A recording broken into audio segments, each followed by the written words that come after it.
সমাধান চাও যদি জীবনে মরণে ফিরে যাও খুঁজে নাও চোখ রাখো কোরআনে সবাই সমাধান চাও যদি জীবনে মরণে ফিরে যাও খুঁজে নাও চোখ রাখো মুখ খুললে কি কষ্ট হবে এক লোক বন্ধ রাখবেন না কোরআনের মহব্বতে সবাই সমাধান চাও যদি জীবনে মরণে ফিরে যাও খুঁজে নাও চোখ রাখো পাবি পাবি চুপ শান্তির ঠিকানা যদি মেনে নাও মনে প্রাণে সমাধান সবাই সমাধান চাও যদি জীবনে মরণে ফিরে যাও চোখ রাখো এ তো চেরো আমলান চেরো মুক্তির ডাক এ যে মহাবাণী খোদারি কালামে পাক এ তো চেরো আমলান চেরো মুক্তির ডাক এ যে মহাবাণী খোদারি কালামে পাক এই দুনিয়ার সেই দুনিয়া মুক্তি পাবে তুমি দোজাহানে সমাধান সবাই সমাধান চাও যদি জীবনে ফিরে যাও খুঁজে নাও চোখ রাখো এ বাণী সকলের নয় শুধু মুমিনের যারাই চলবে মেনে ফল পাবে কোরআনের আরো জোরে বলেন ঠিক কিনা এ বাণী সকলের নয় শুধু জামাতের যারাই চলবে মেনে ফল পাবে কোরআনের এ বাণী সকলের নয় শুধু হুজুরের যারাই চলবে মেনে ফল পাবে কোরআনের ঘর বলো কিংবা রাষ্ট্রে বলো অশান্তি দূর করে শান্তি আনে সমাধান সবাই সমাধান চাও যদি জীবনে ফিরে যাও খুঁজে নাও চোখ রাখো আল্লাহ তাআলা কোরআনের মধ্যে বলেন আল্লাহ তাআলার ঘোষণা লাকাদ কানা লাকুম ফি রাসূলিল্লাহি উসওয়াতুন হাসানাহ আরো জোরে বলেন আল্লাহু আকবার সূরা আযাব 21 নম্বর পারা 19 নম্বর পৃষ্ঠার 2 নম্বর লাইনে 21 নম্বর আয়াতে কারিমা তাফসীর ইবনে কাসিরের মধ্য থেকে বলতেছি আল্লাহ তাআলা বলেন এই পৃথিবীর মানুষেরা আমি নবীর জীবনের ভিতরে স্পেশাল 3টা গুণ দান করেছি তার মধ্যে প্রথম নম্বর গুণ হলো আমি নবীর জীবনের ভিতরে শ্রেষ্ঠ আদর্শ দান করেছি এক নম্বর শ্রেষ্ঠ এক নম্বর স্পেশাল গুণ হলো শ্রেষ্ঠ আদর্শ মুখস্থ করেন এক নম্বর গুণ হলো শ্রেষ্ঠ তাহলে চিৎকার করে বলেন তো আদর্শ গ্রহণ করতে হবে কার রাসূলের কিন্তু মনের মধ্যে বড় কষ্ট এই দুনিয়ার ভেতরে আমরা নবীর আদর্শ গ্রহণ না করে কেউ বা নায়ক নায়িকের আদর্শ গ্রহণ করেছি কেউ বা লেনিনের আদর্শ গ্রহণ করেছি কেউ বা পুতিনের আদর্শ গ্রহণ করেছি কেউ বা নেতা নেত্রীর আদর্শ গ্রহণ করেছি ইমাম বুখারী রাহমাতুল্লাহ আলাইহি বুখারী শরীফ লেখার আগে এই জমিনের মধ্যে একটা কিতাব লিখেছিল যেই কিতাবের নাম হলো আল আদাবুল মুফরাদ ওই কিতাবের ভেতরে ইমাম বুখারী রাহমাতুল্লাহ আলাইহি বর্ণনা করে বলে ওই হাসরের ময়দানে আল্লাহ 6 প্রকার মানুষদেরকে বিনা হিসেবে জাহান্নামে দেবে তার মধ্যে প্রথম প্রকার হলো তারা এই জমিনের ভেতরে যারা নবীকে বাদ দিয়ে অন্য কারো আদর্শ গ্রহণ করবে তার মানে বোঝা গেল নবীকে বাদ দিয়ে অন্য কারো আদর্শ গ্রহণ করলে যাওয়া লাগবে কোথায় আরো জোরে বলেন আমার বন্ধুগণ মুসলমান ভাইরা গভীর মনোযোগ যেই রাসূলকে জমিনের ভিতরে আল্লাহ তাআলা নেতা করে প্রেরণ করেছেন সুবহানাল্লাহ বলেন আল্লাহ তাআলা কোরআনুল কারীমের মধ্যে বলেন ইয়াসিন ওয়াল কুরআনিল হাকীম ইয়া শব্দটি হরফে নিয়ে রাসূল মুফাসসিরিন হযরত আব্দুল্লাহ ইবনে আব্বাস আব্দুল্লাহ ইবনে মাসউদ রাদিয়াল্লাহু তাআলা আনহুমা তিনি বর্ণনা করে বলেন ইয়া বলেন হরফে নিদা। হরফে নিদা বলা হয় ওই সমস্ত হরফদেরকে, যে হরফদেরকে ডাকা, যে হরফ দিয়ে ডাকা হয়, আহ্বান করা হয়। আর সিন মানে হলো সাইয়্যিদ, সিন মানে বলেন নেতা। আল্লাহ তাআলা নবীকে নেতা বলে ডাক দিয়েছেন, সুবহানাল্লাহ বলেন। এই জায়গায় তারা বলেছেন সিনের অর্থ হলো 5টা। জোরে বলেন কয়টা? 1 নম্বর হলেন সাইয়্যিদুল বাশার, আমার নবী বলেন সবগুলো মানুষের নেতা। 2 নম্বর সাইয়্যিদুল আম্বিয়া, এই জমিনের মধ্যে যত নবী এসেছে সবগুলো নবীর নেতা হলো আমার নবী। 3 নম্বর সাইয়্যিদুল মুরসালিন, এই জমিনের মধ্যে যতগুলো রাসূল এসেছে সব রাসূলের নেতা হলো আমার নবী। 4 নম্বর সাইয়্যিদুল কাউনাইন, আল্লাহ তাআলা দুজান সৃষ্টি করেছে, এই দুজানের নেতা হলো আমার নবী। আর 5 নম্বর সাইয়্যিদুল আলামিন, আল্লাহ যতগুলো জগৎ সৃষ্টি করেছে সবগুলো জগতের নেতা হলো আমাদের নবী। একটু জোরে বলেন না সুবহানাল্লাহ। নেতা কিন্তু দুনিয়ার জন্য কোনো বিষয় নয়। ওই হাসরের ময়দানে কোন মানুষ কিন্তু হাসরের ময়দানে একা থাকবে না, প্রত্যেকটা মানুষের সামনে থাকবে তার নেতা। কে থাকবে? এ বগুড়ার মুসলমান গভীর মনোযোগ দিয়ে বোঝার চেষ্টা করবেন। হাসরের ময়দানে কোন মানুষ কিন্তু একা দাঁড়াবে না, প্রত্যেকটা মানুষের সামনে থাকবে তার নেতা। কোরআনুল কারীমের সূরা বনী ইসরাঈলের ৭১ নম্বর আয়াতের মধ্যে আল্লাহ তাআলা বলেন, ইয়াউমা নাদউ কুল্লা উনাসিন বিইমামিহিম, ওই হাসরের ময়দানে কোন মানুষকে আল্লাহ তাআলা একা একা তুলবে না, প্রত্যেকটা মানুষের সামনে থাকবে তার নেতা। কতগুলো ভালো করে উদাহরণ দিয়ে বোঝার চেষ্টা করবেন।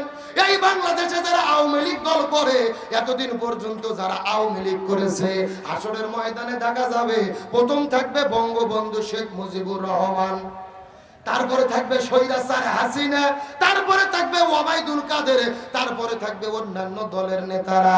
এই বাংলাদেশে যারা বিএনপি করে, প্রথম থাকবে হাসরের ময়দানে তাদের সামনে শহীদ প্রেসিডেন্ট জিয়াউর রহমান, তারপরে থাকবে তারেক রহমান, তারপরে থাকবে ম্যাডাম বেগম খালেদা জিয়া, তারপরে মির্জা ফখরুল ইসলাম আলমগীর, তারপরে অন্যান্য নেতারা যারা জামাত ইসলাম করে। হাসরের ময়দানে তাদের প্রথমে দাঁড়িয়ে যাবে আল্লামা সৈয়দ আবুল আলা মাহমুদ রহিমাহুল্লাহ, তারপরে দাঁড়াবে মাওলানা মতিউর রহমান নিজামী, তারপরে দাঁড়াবে আল্লামা দিলওয়ার হোসেন সাইদি, তারপরে থাকবে আমিরে জামাত ডাক্তার শফিকুর রহমান, তারপরে দাঁড়াবে তাদের জেলা থানার নেতারা।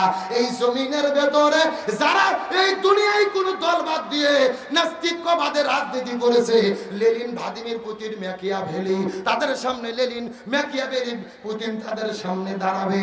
তার মানে ব্যাখ্যা হলো এই দুনিয়ায় যারা যেই দল করবে ওই দলের সামনে থাকবে তার নেতা। এই দেশের ভেতরে আপনি যদি এমন দল করে থাকেন যেই দলের কর্মীর ভেতরে মাথার মধ্যে টুপি নাই, মুখের মধ্যে দাড়ি নাই, আর যেই দল করে ওই দলের মধ্যে কোরআন হাদিসের আদর্শ নাই, এমন দল যদি করেন আর ঈমান নেই, এমন নেতার পেছনে যদি ঘোরেন, আর হাসরের ময়দানে ওই সুদখোর ঘুষখোর বাটপার নেতারা যদি আপনার সামনে থাকে, আমি কোরআন হাতে নিয়ে বলে গেলাম, আমি আমার চোখ দিয়ে দেখতে পারতেছি আপনারা ধরা খাইয়ে বসে আছেন। এ কথা বলেন। সুতরাং নেতা শুধু দুনিয়ার নেতার বিষয় নয়, এই দুনিয়ায় যার নেতৃত্ব মানবেন হাসরের ময়দানে সে আপনার সামনে দাঁড়িয়ে যাবে। এখন বাংলাদেশের ভেতরে এমন দল আপনি করেছেন যেই দলে কোরআন হাদিসের সুন্নাতের আদর্শ নাই। আল্লাহর কোরআন বলেছেন, ওমাইয়াবতাগি গায়রাল ইসলামি দীনান ফালা ইউকবালু মিনহু ওয়া হুয়া ফিল আখিরাতি মিনাল খাসিরিন। হে পৃথিবীর মানুষেরা জেনে রাখো, তোমরা যদি মুসলমান দাবি করো, ইসলাম বাদ দিয়ে যদি কেউ বিয়ে করে ওই বিয়ে কবুল হবে না, ইসলাম বাদ দিয়ে যদি কেউ ব্যবসা করে ওই ব্যবসা কবুল হবে না, ইসলাম বাদ দিয়ে যদি কেউ চাকরি করে ওই চাকরি কবুল হবে না, ইসলাম বাদ দিয়ে যদি কেউ রাজনৈতিক দল করে ওই দলও আল্লাহর দরবারে কবুল হবে না। শোনাকে আব্দুল সালাম যুক্তিবাদী না আল্লাহর?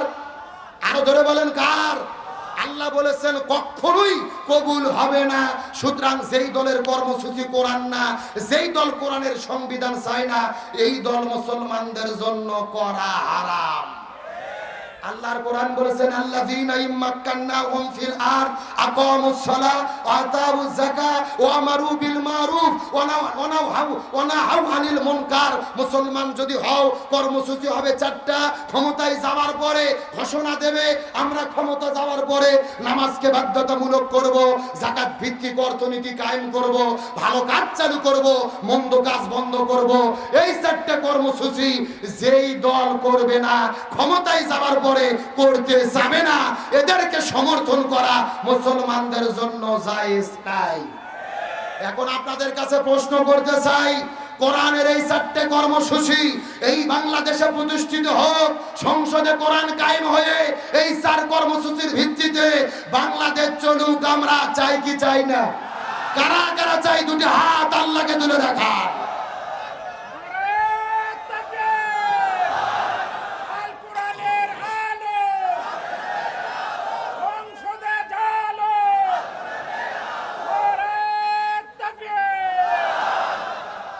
আপনার কি কষ্ট হয়?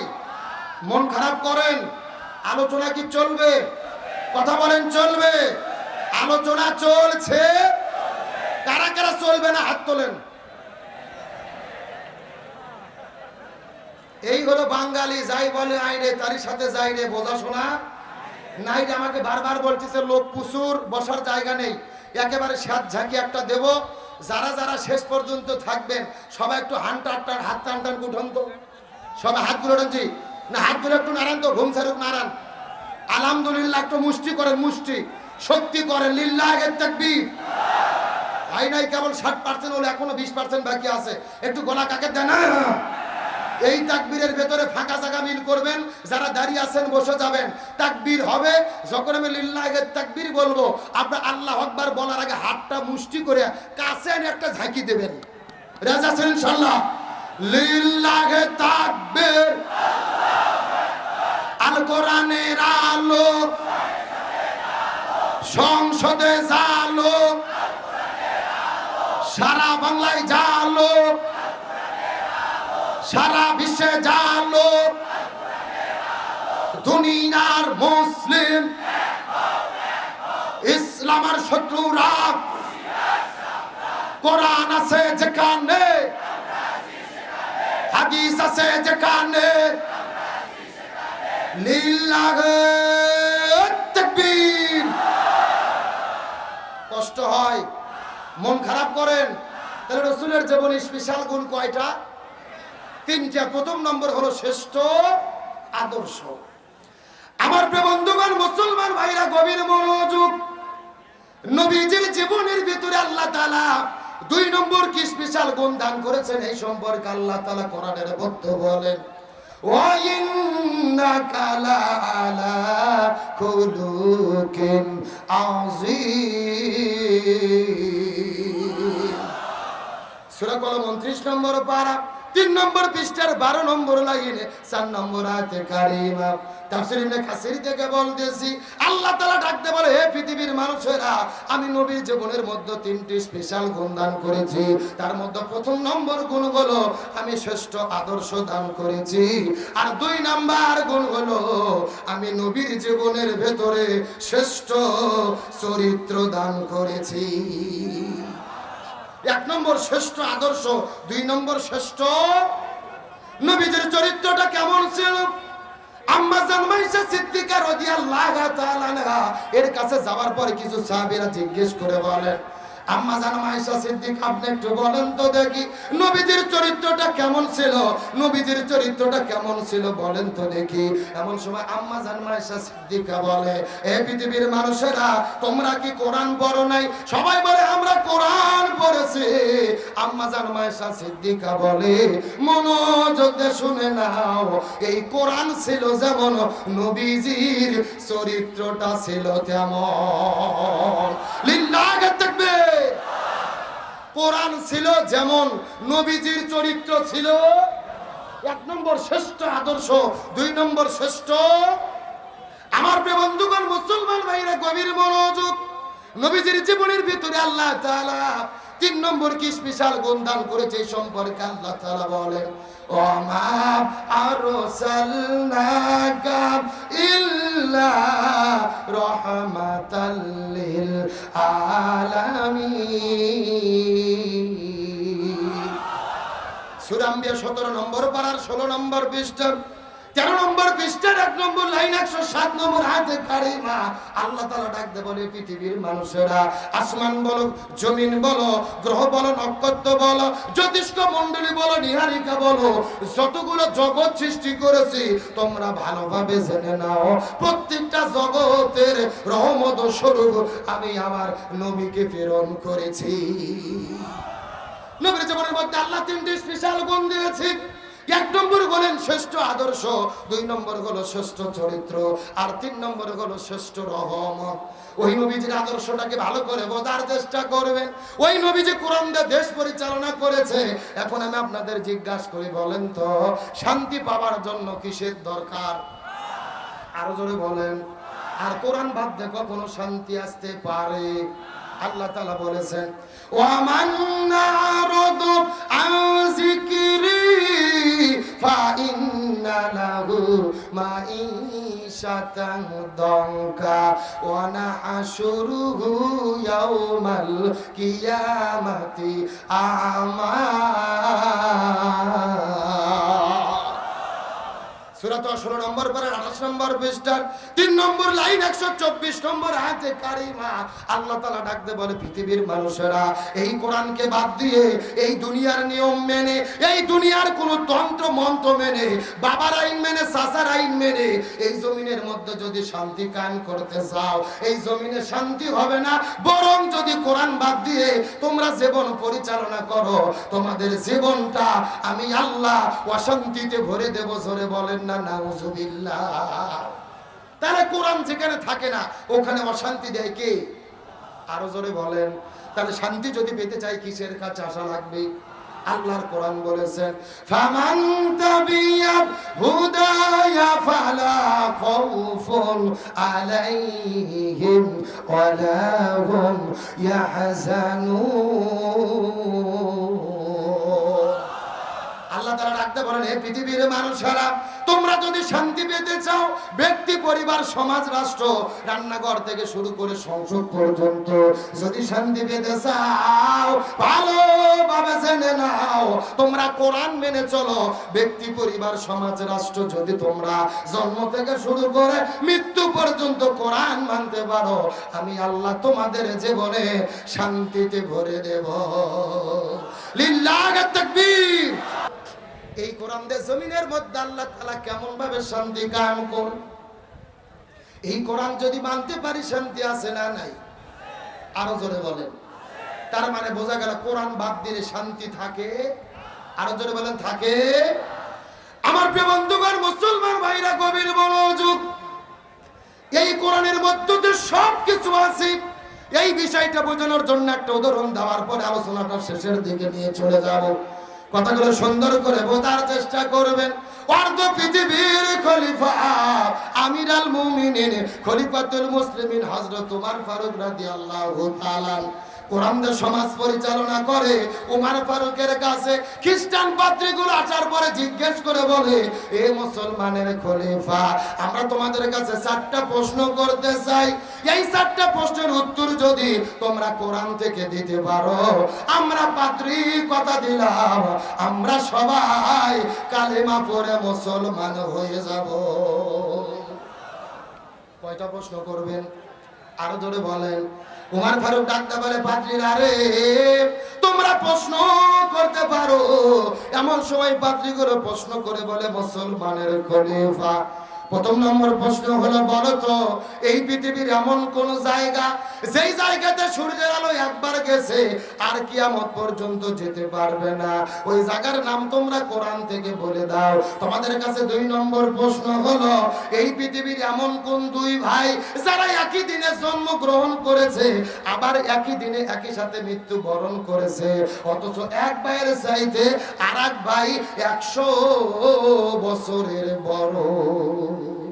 কত বছর বললাম? একবার চাইতে আরেক ভাই 100 বছরের বড়। ওই দুইটা ভাইয়ের নাম তোমরা কোরআন থেকে বলে দাও।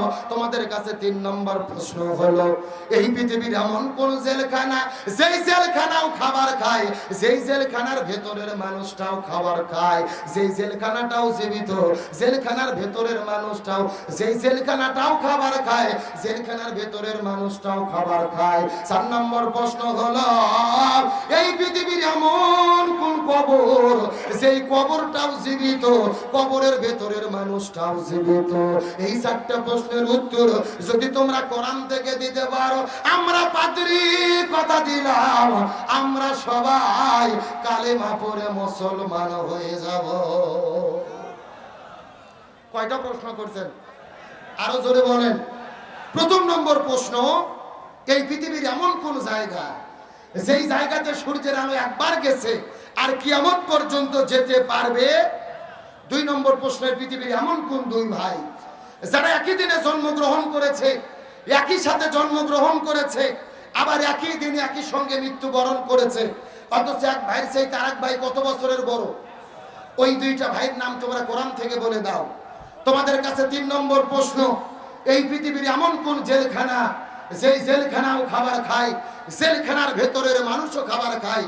4 নম্বর প্রশ্ন, এই পৃথিবীর এমন কোন কবর যেই কবরটাও জীবিত, কবরের ভেতরের মানুষও জীবিত। চিৎকার করে বলেন আল্লাহু আকবার। আমার বন্ধুগণ, মুসলমান ভাইরা গভীর মনোযোগ।